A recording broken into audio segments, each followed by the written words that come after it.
2.5 महीना का अंतराल अगर कोई व्यक्ति अपनी आस्था परक की स्थिति में किसी एकांतवास में जाकर के चिंतन करने के लिए परमात्मा की ओर जाता है, सोचता है, विचार करता है कि हे ईश्वर, आपने चुनाव निर्विघ्न पूरा किया। इसके 2 भाव हैं। ऊर्ध्वगामी स्थिति, हे परमात्मा, अब तक मैंने जो कुछ भी किया है, जैसा भी किया है, जैसा मुझसे बन पड़ा है, इस भारतीय संस्कृति को विश्व अटल पर सर्वोच्च स्थिति उत्पन्न करने के लिए मुझे अब क्या करवाने के लिए चाहते हो आप?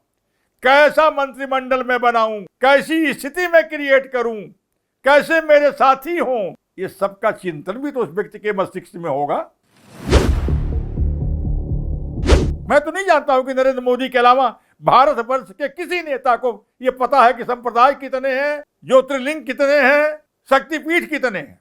51 शक्तिपीठ हैं, 12 ज्योतिर्लिंग है, नाना प्रकार की श्रृंखला बैठी हुई है, नाना प्रकार के संप्रदाय हैं। अगर उनको ये ब्रह्म ज्ञान नहीं होता, ये आशीर्वाद परमात्मा का नहीं होता, तो सबसे पहले वो रामेश्वरम की ओर क्यों जाते? भारतवर्ष में, भारतीय राजनीति में जो विलक्षणता का स्वरूप साक्षात श्री नरेंद्र मोदी जी ने दिखलाया है, वो आज तक 50 वर्ष के इतिहास में तो मैंने न कभी सुना है न देखा है। उनकी भारतीय संस्कृति में आस्था है, 12 ज्योतिर्लिंग में आस्था है, 51 शक्तिपीठ में आस्था है, सभी संप्रदाय में आस्था है।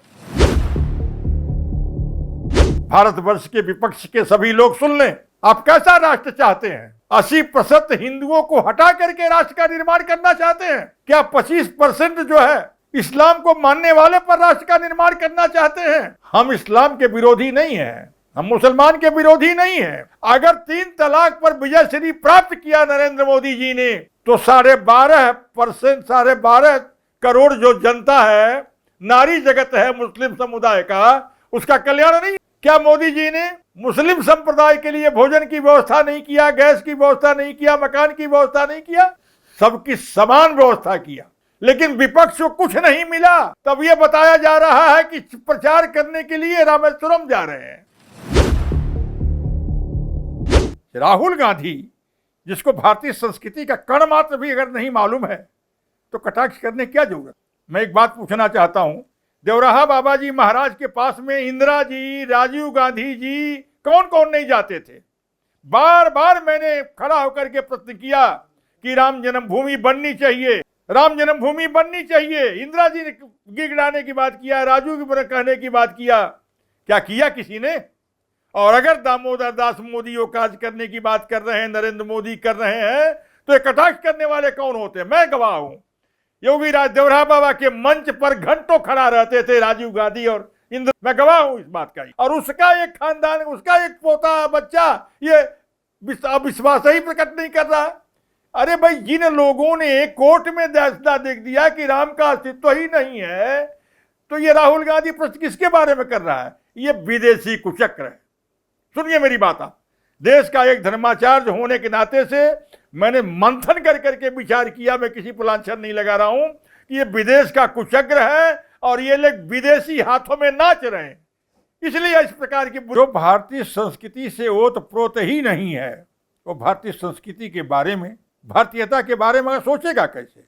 ये कहा गया है कि जो अपने पूर्वजों के लिए नहीं रोता उसको डूब मरना चाहिए। तो जब इनके पूर्वज भारत में हैं ही नहीं, तो ये क्यों डूब मरेंगे? ये विदेशी हैं, इनके पूर्वज तो है नहीं, तो क्यों रोएंगे उसके लिए? रोना हमको है जो भारत में जिसका पूर्वज है।